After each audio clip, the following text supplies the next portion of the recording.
Olá, boa noite. Você gosta de beber café? Em 2018, os brasileiros consumiram em média 830 xícaras, considerada a maior média do mundo, e o que apontam os dados da Associação Brasileira da Indústria de Café, ABIC. O consumo de café faz bem para a saúde? E como esse grão ajuda a movimentar a economia brasileira? Saiba mais agora no Jornal da UFO.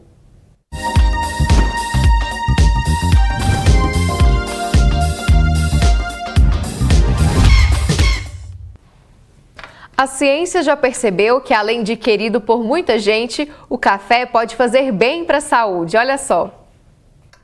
Se tem visita em casa, oferece um cafezinho. Para acompanhar o pão de queijo, ele vai bem. É um clássico que agrada muita gente. Café para mim é união, é aconchego, é reunião, é bate-papo. Então, eu lembro da casa da minha avó, a casa da minha mãe, a gente sempre sentava para reunir a família, para bater papo, para comer um bolinho, um pão de queijo, e o café estava lá, sempre presente. E para quem gosta de sair do tradicional, tem vários jeitos de apreciar a bebida. Nesta cafeteria, o cappuccino, que mistura basicamente café e leite, é um dos campeões da lista de pedidos. A proprietária diz que as vendas, em geral, aumentaram 20% de 2017 para 2018. O cardápio é pensado para não perder clientes em nenhuma época do ano. Não tem mais essa questão do clima, né? Tá frio, você toma um café quente, tem várias opções. Tá quente, você toma um café gelado, você toma um café com sorvete. Então, realmente, hoje você pode tomar o café o dia todo. O Brasil não é só o maior produtor e exportador de café do mundo. A gente também gosta muito de consumir. Em 2018, cada brasileiro bebeu, em média, 839 xícaras de café como essa aqui. É a maior média do mundo, segundo a Associação Brasileira da Indústria do Café. Servidos? E já que a bebida faz tanto sucesso, a ciência investiga os benefícios ou perigos para a saúde. Esse cardiologista e professor da Faculdade de Medicina da Universidade Federal de Berlândia conta que algumas pesquisas mostram como o café ajuda a combater ansiedade e depressão. Também pode interferir de maneira positiva na diabetes. O café pode ter um efeito protetor para o surgimento do diabetes tipo 2, o diabetes que não depende da insulina. Pessoas que, um grande estudo que foi feito lá na Europa, pessoas que tomavam café constantemente tiveram menor incidência do diabetes tipo 2. Além disso, ele tem os radicais livres, que pode ter um efeito protetor, um efeito que protege o coração, protege as células. Então, esses radicais livres têm um efeito antioxidante. Então, isso aí que traz o benefício dessa bebida tão famosa e tão conhecida que é o café. Nesta outra cafeteria, o campeão de vendas é um clássico, o expresso. Mas o proprietário diz que os clientes estão cada vez mais aprendendo as variações de tipos e qualidades do café. Até algum tempo atrás, o pessoal pedia somente o expresso na cafeteria, né? E hoje pede muito café coado, tem vários tipos de extração e o pessoal tem pedido bastante também. Encontramos Jailson por aqui justamente no horário de mais movimento do local, por volta de 4 da tarde. Para ele, café é rotina. Escritório de advocacia, com os amigos, no trabalho a gente sempre toma. Desde muito cedo eu tomo bastante café. Mas o queridinho de muita gente também recebe olhares desconfiados. Tem duas coisas que os pacientes sempre perguntam que a gente tenta responder e desmistificar. Primeiro, é que o café causaria arritmia cardíaca, né? Ele não é o causador, existe uma dose segura, você não vai exagerar, mas existe uma dose segura de café que não leva a nenhum problema cardíaco. Mesmo a doses excessivas, seja pela ingestão de café ou seja pela ingestão de energéticos, que tem taurina e cafeína, leva ao aumento da frequência cardíaca, mas não leva ao surgimento de nenhuma arritmia cardíaca e nem a problemas estomacais. Então a gente acha que o café pode levar a gastrite ou a úlcera de estômago, não existe isso comprovado, né? Em doses seguras não tem problema nenhum. Se café é bom, equilíbrio também. O especialista explica que a quantidade segura é de no máximo 5 xícaras por dia. E para quem tem triglicérides alto, um outro alerta. O café que não é coado, não passa por papel ou filtro de pano, ele pode ter um pouquinho a mais de gordura. A gente nota, né, na superfície do café uma bolinha de gordura. Isso aumenta um pouquinho o triglicérides. Mas se ele é coado, isso diminui bastante. Mas o café expresso tem mais essa gordura, então tem que tomar cuidado. Tomados os devidos cuidados, o grão, que faz parte da história do Brasil, é importante para a nossa economia e também segue presente na mesa, na xícara, na nossa cultura. E para participar do Jornal da UFO de hoje, nós convidamos o professor doutor Fernando César Giuliatti. Ele é docente titular do Instituto de Ciências Agrárias da UFO e pesquisador 1D do CNPq. Boa noite, professor, bem-vindo. Boa noite, obrigado. Nós convidamos também o médico Roberto Wagner, ele que é médico cardiologista. Olá, doutor, bem-vindo. Obrigado, bem-vindo também. Nós vimos agora há pouco, então, doutor, essa questão do café e a relação dele com a saúde. Essa questão da gastrite, da úlcera, as pessoas têm muita dúvida com relação ao café, a acidez dele. Pode, de fato, ou não? Então, na verdade, existe uma questão de coerência em relação ao consumo. Existem vários tipos de café, nós temos também a questão de como ele é processado, se é um café expresso, se é um café coado, a origem dele relacionada com a vertente que envolve o processo que nós conseguimos canalizar toda essa questão do extrato do café. Também isso implica muito na absorção de determinadas substâncias, que pode gerar, então, essa questão do desconforto abdominal. Quem já tem, então, esse quadro, é melhor evitar a bebida para não agravar, ou não necessariamente? Não necessariamente. Talvez eu tenha sido não tão explícito, mas a quantidade de café e a forma como ele é processado que é a vertente mais importante. Por exemplo, o café coado, se você utilizar uma quantidade, a medida padrão é 240 ml, que seria mais ou menos uma xícara de café. Se você conseguir fazer o consumo da substância, incluindo alguma substância no café da manhã, por exemplo, é diferente do que você consumir in natura e num período que você manteve um jejum prolongado. Então, são várias questões que a gente tem que analisar. De uma forma geral, a gente libera o consumo para o paciente que tem gastrite, orientando a questão de como fazer o consumo, de que forma que ele vai utilizar, em os horários, se ele vai estar usando medicamento ou se não vai utilizar.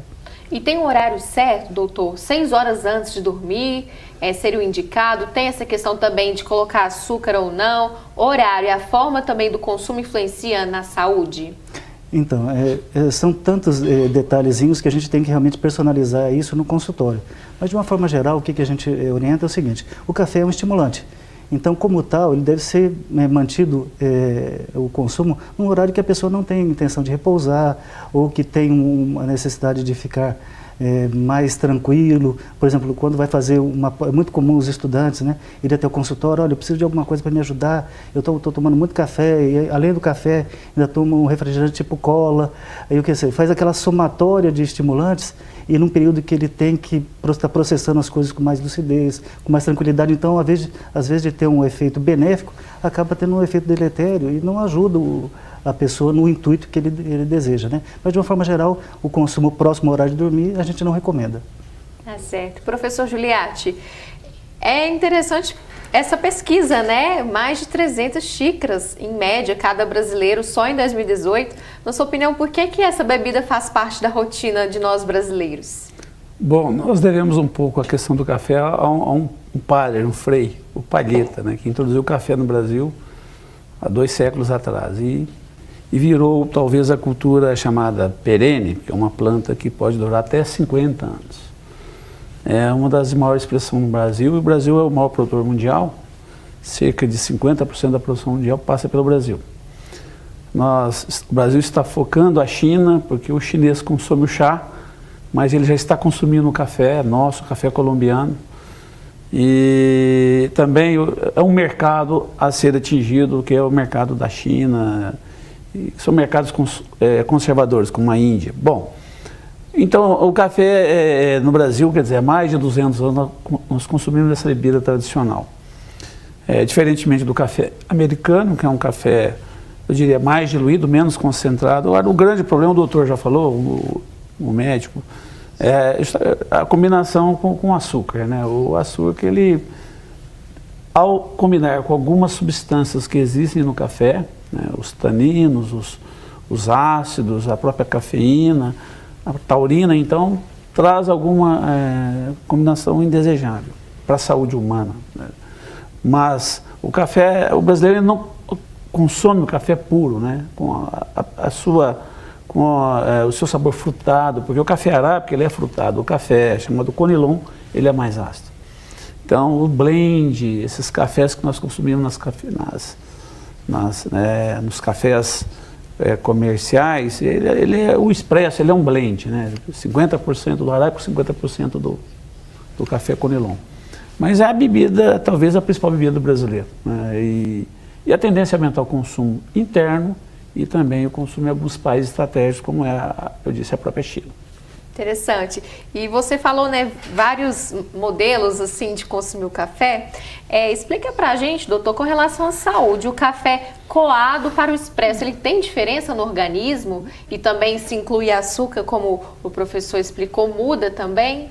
Sim, na verdade, a diferença básica é assim, quando você processa o café através da coagem, na verdade, você vai fazer com que o filtro absorva algumas substâncias que podem, inclusive como o colega Rodrigo Penha acabou de citar na reportagem, ele faz com que você eleve os níveis de gordura no sangue.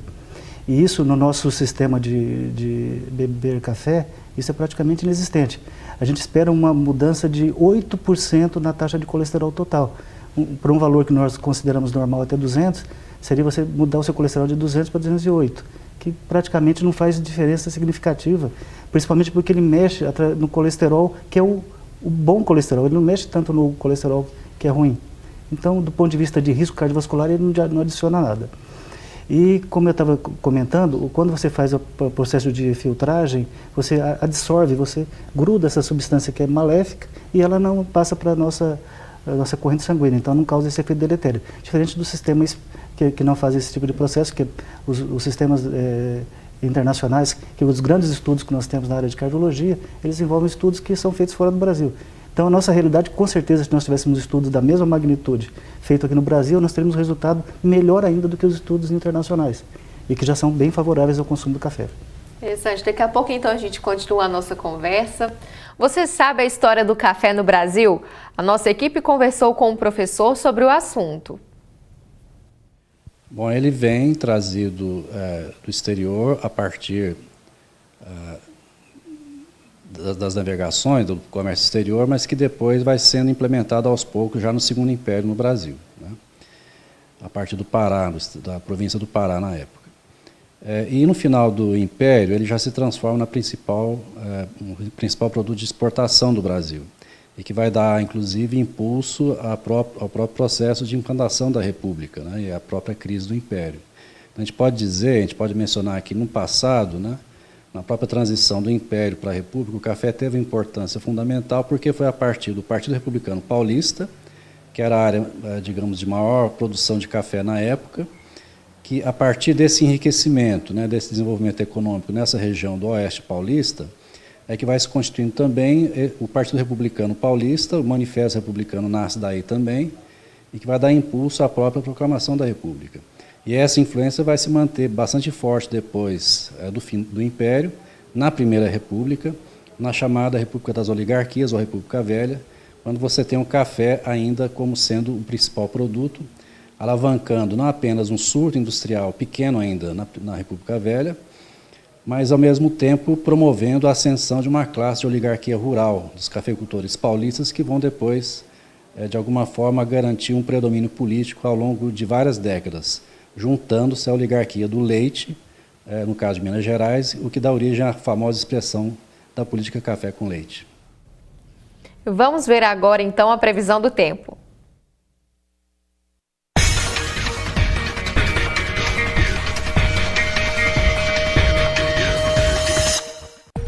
Quarta-feira de sol em Uberlândia. Não tem possibilidade de chuva e os termômetros marcam entre 20 e 29 graus.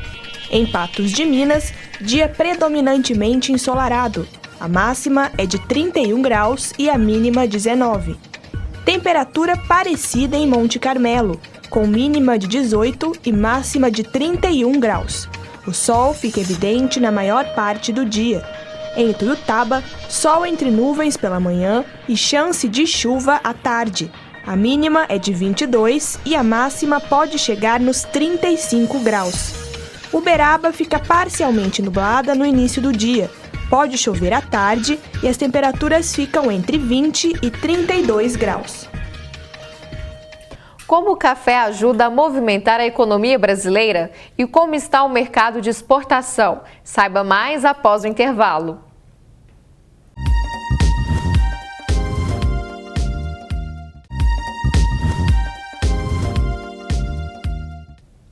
Estamos de volta e hoje é terça-feira, dia de conferir as vagas do quadro Mercado de Trabalho.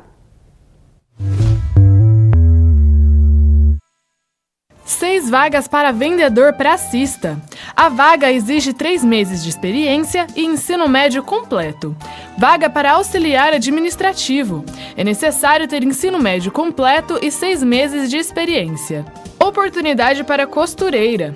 Para se candidatar à vaga, é preciso ter 6 meses de experiência e ensino fundamental completo. Salário a combinar.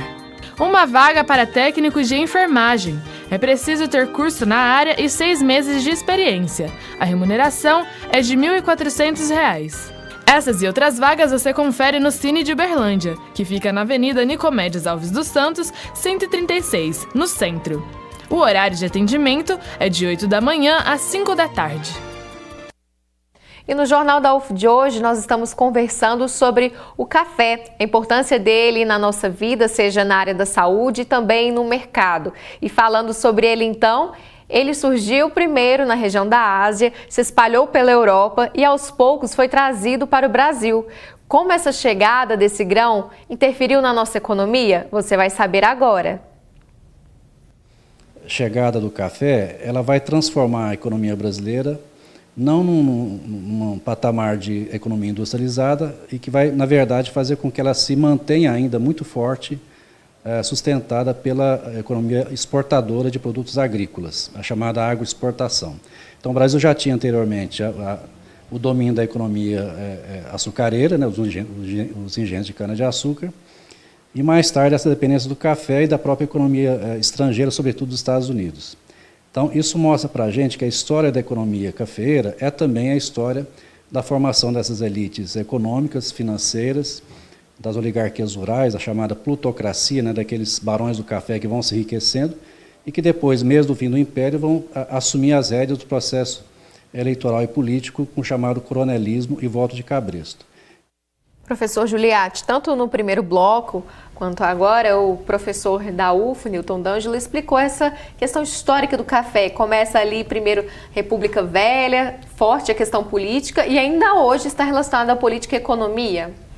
Sim, a questão do café ligado à parte econômica, porque nós somos o principal país exportador. E a questão política entra, logicamente, a questão dos poderes públicos locais e as lideranças. Ainda hoje permanece essa questão, mas a indústria do café, eu poderia dizer, porque é uma indústria, ela desenvolveu muito no Brasil. Nós temos vários tipos de cafés. Temos o café do Cerrado, o café do Sul de Minas, o café de montanha, o café da Zona da Mata. Então, cada região tem um tipo de café, porque o clima, as variedades, a genética ajuda a produzir um café específico. Temos os cafés especiais, com selos, então é uma indústria. Talvez o grande problema que nós temos que enfrentar é agregar mais valor nessa cadeia. O maior exportador de café, o Brasil, exporta volume, mas quem agrega mais valor é a Alemanha e a Itália, que não produzem um pé de café. Então, eles pegam o café brasileiro, o café colombiano, eles agregam valor através de uma indústria mais refinada e exportam. O maior exportador de café no mundo é a Alemanha. Talvez o desafio do Brasil seria então investir também em pesquisas, em tecnologia. Exatamente. Eu até falo, olha, se o Brasil fizesse um bloco, né? Isso não acontece porque existe uma relação comercial intensa no mundo, coordenada pela Organização Mundial do Comércio. Mas, de qualquer forma, nós teríamos que agregar mais valor. Né? O café é produzido em Araguari, em Patrocínio, em Coromandel e etc., aqui na nossa região, até mesmo produzido aqui em Uberlândia, porque aqui ainda produz um pouco, ele deveria ter uma política interna de agregação de valor.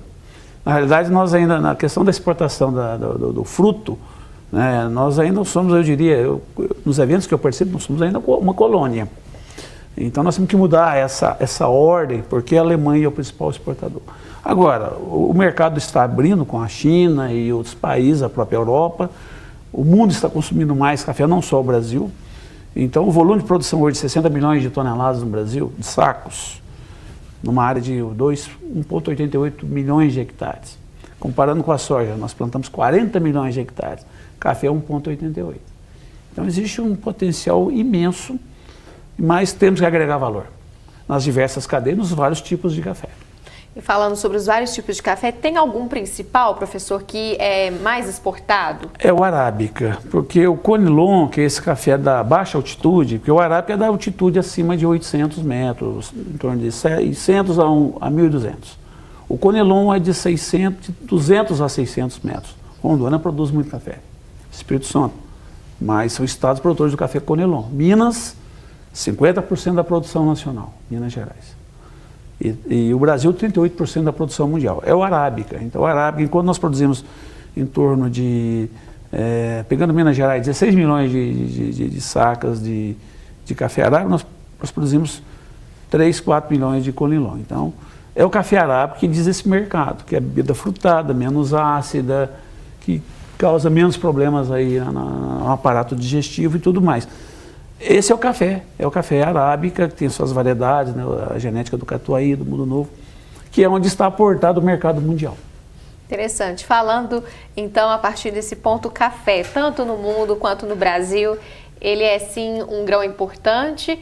E no caso da saúde, doutor, para quem nos assiste e gosta muito dessa bebida, que diz que não vive sem café, como incluir o café na dieta para ter uma alimentação saudável e não ter problemas, sejam eles cardíacos ou outros? Não, primeiro, como o professor comentou, assim, é aproveitar o sabor, né? Acho que tudo nessa questão da utilização do café é você gostar da bebida, apreciar a bebida e com moderação, como tudo, né? O que nós recomendamos, nós sabemos que é seguro, até o uso de 4 a 5 xícaras de café durante o dia, principalmente a nossa forma de, como eu havia explicado, a nossa forma de confeccionar o café, ele não faz mal à saúde. Na verdade, tem alguns estudos que sugerem até que ele possa nos proteger de algumas doenças. Existem indícios que ainda estão em estudos que possa proteger, justamente por ser um estimulante, possa proteger da deposição de placas e proteger do Alzheimer. Nós temos alguns estudos que sugerem também que possa proteger, inclusive, o sistema cardíaco, que ele é muito rico em substâncias que são antioxidantes, né, que são uma forma de envelhecimento do nosso corpo, a gente consegue bloquear de alguma forma. Então, apreciar a bebida com moderação e, com certeza, nós vamos ter uma qualidade de saúde bem melhor do que nós já temos. E além do café em si, tem os derivados também que apresentam a cafeína. Esses também podem nos trazer benefícios? Até que ponto? Então, a cafeína ela pode ser até comercializada na forma dos estimulantes, que vocês são chamados energéticos, né? Mas a cafeína também, vocês têm que lembrar que ela é comercializada em alguns medicamentos para enxaqueca, porque ele, além de ter algum potencial analgésico, ele é vasoconstritor, então ele faz com que as doenças que cursam com dilatação das artérias, elas possam ser minimizadas. Então, de uma forma geral, e a gente está focando especificamente na cafeína, né, ele pode e deve ser consumido quando orientado por um médico, de uma forma congruente, né, para que possa auxiliar no tratamento de diversas afecções. Certo, então ficam as dicas importantes, né?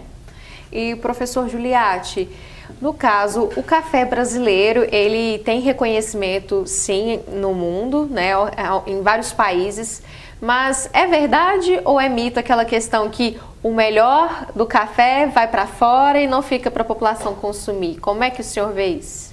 Não, isso é mito. Na realidade, nós consumimos no Brasil ótimos cafés de qualidade de várias empresas, né, agroindustrial, que são processados e embalados, e é mito. A questão da exportação, ela passa, né, justamente por esse trânsito entre cooperativas, porque o sistema de produção de café no Brasil é através de cooperativas. São várias cooperativas em Minas, no Paraná, São Paulo, os principais estados produtores. E, logicamente, essa questão da exportação, acumula-se os volumes e exporta para um comprador dentro dos mercados pré-fixados ou não de preços. Então é mito. Aqui em Uberlândia mesmo nós consumimos ótimos cafés, temos os cafés especiais, pequenas indústrias familiares produzindo o café, beneficiando, torrando, beneficiando, embalando e vendendo.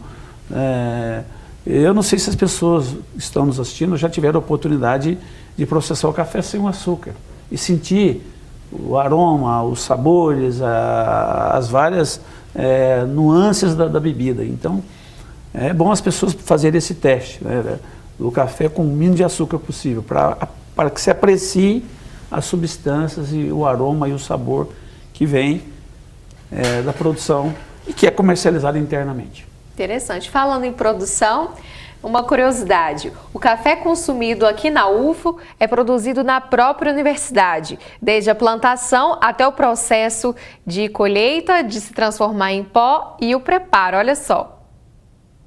A Fazenda Experimental do Glória, da UFO, fica próxima à cidade de Uberlândia. O cafezinho consumido nos campi da UFO sai daqui. A lavoura de café existe desde o ano 2000. Aqui nós temos, então, o grupo Arábica, que é o café tipo exportação. Dentro desse grupo Arábica tem algumas variedades, mas 100% Arábica.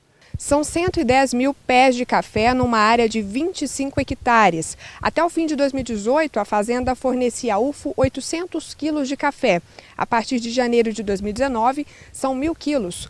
1 tonelada de café torrado, moído e empacotado, pronto para preparo. O objetivo de uma lavoura como essa, numa fazenda da UFO, é promover o ensino, pesquisa e extensão, os 3 pontos principais de uma universidade. Mas já que o café é produzido, a ideia é, além de ensinar alunos que passam por aqui, aproveitar os grãos também para consumo. O café é fornecido à UFO por meio de um convênio entre a universidade e a Fundap, Fundação de Desenvolvimento Agropecuário. O que não é consumido nos campi é vendido a uma cooperativa de Monte Carmelo, Minas Gerais. O dinheiro arrecadado com a venda é usado na manutenção da produção. Uma vez por ano tem a colheita, que dura em torno de 10 dias, feita sempre em maio ou junho. Nós começamos bem lá no início, quando implantou, fazia a colheita manual. Depois, é lógico, uma série de inovações, nós passamos também a utilizar, contratado, né, uma máquina que vem de Araguari para fazer a colheita aqui do nosso café. Essa é a parte, vamos dizer assim, mecânica, né, de ação na colheita do café. Esse café é colhido, ele é depois esparramado aqui nos terreiros, que inicialmente também eram de terra. O café fica assim depois de permanecer no terreiro por uns dias para secar e passar por uma máquina de beneficiamento que tira impurezas. A partir daí, quem toma conta é o José, mais conhecido por aqui como Zé Borges. Há 3 anos, ele pega o café beneficiado e faz ficar assim, no ponto de ir para o coador. Aqui a gente começa por aquela máquina ali. O saco é de 60 quilos, aí você coloca 30 quilos ali, ele é jogado pelo vácuo, por esses tubos aqui, ó. Ele vai parar lá naquele tamborzinho. É onde que eu vou descer ele para o torrador aqui. Aí depois do torrador, que ele está torrado já, eu desço para o resfriador. Para ele poder esfriar, porque senão ele pega fogo, né? Porque ele sai muito quente. Aí depois dele frio, eu jogo lá para o silo, para ele descansar. Aí depois do outro dia que eu vou fazer a parte de moer. Então uns 2 dias. Isso, você fazer uma determinada quantidade de quilos. Cada saquinho tem meio quilo de café. Nesse montante estão separados os que serão consumidos na universidade durante o mês de janeiro de 2019. A bebida é preparada nas copas da UFO de 2 jeitos, com ou sem açúcar. Seja mais amargo ou adocicado, o cafezinho é sim uma boa pedida. E esse projeto, então, aqui ao meu lado está o fundador, né, professor Giliardi? Conta pra gente como foi o início e o porquê que vocês escolheram plantar o café tipo arábica. Há cerca de 20 anos atrás criou-se o Consórcio Brasileiro de Pesquisa do Café, através da Embrapa e do Ministério da Agricultura. E a UFO e o Cerrado estava fora. Eu digo, Cerrado, Araguari, Patrocínio, Coromandel. E aí nós, na época, representando a UFO como diretor do Instituto de Ciências Agrárias, fomos numa reunião em Varginha para pedir a participação da UFO no consórcio. A partir da entrada da UFO, eu diria, do Cerrado no consórcio, que se criou o Centro de Pesquisa do Glória, com recursos da União. É um café todo irrigado, hoje por fertirrigação. E por que o Arábica? Porque Uberlândia está em torno de 900 metros de altura. As variedades Arábica, Atuaí, Mundo Novo e as suas várias variações dentro dos dois grupos é que se adaptam à altitude de 900 metros, que é a altitude básica de Uberlândia. Ótimo. Para a gente encerrar o jornal, a novidade: 3 tipos diferentes sendo produzidos na UFO. A universidade, depois desse consórcio de pesquisa, desenvolveu 3 variedades. São resistentes à principal praga do café, que é a ferrugem. Vai se usar menos agrotóxicos nessas variedades. Elas estão em processo de registro através de uma parceria com a EPAMIG de Minas Gerais e a UFO e o consórcio brasileiro. 3 variedades novas de café. Interessante. Do grupo Arábica. Muito bom. Felizmente, nosso tempo chegou ao fim. Professor Giuliatti, muito obrigada pela sua participação aqui no Jornal da UFO. Doutor Roberto, muito obrigada também pela entrevista. Para você, então, uma ótima noite e te espero amanhã nesse mesmo horário. Até lá.